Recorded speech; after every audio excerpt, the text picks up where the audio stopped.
Let's take a look at communication style. How someone communicates has the power to help build or undermine relationships. This explains why it's important for trainers to recognize the communication style that they employ when communicating with trainees. Although there are different ways of describing communication styles, we focus here on three.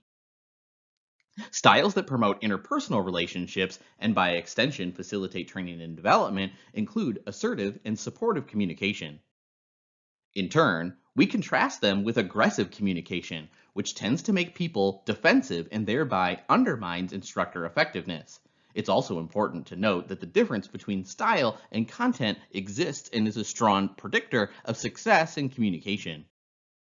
Although few people like being on the receiving end of negative information, they tend to be much more receptive to it when it's delivered in either an assertive or supportive style.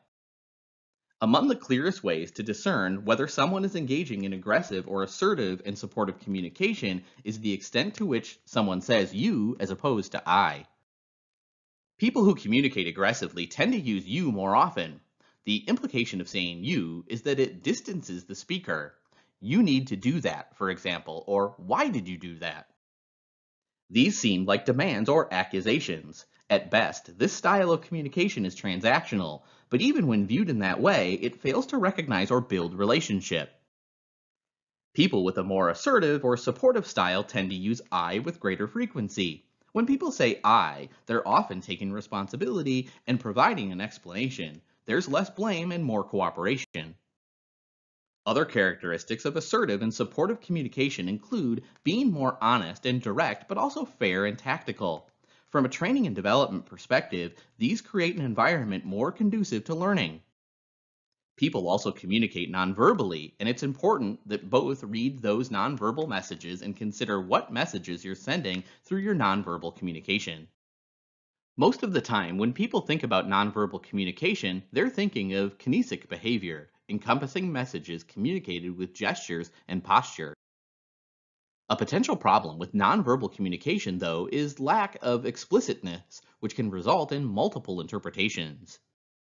In employment situations, this problem is particularly acute with haptics, or communications through touch.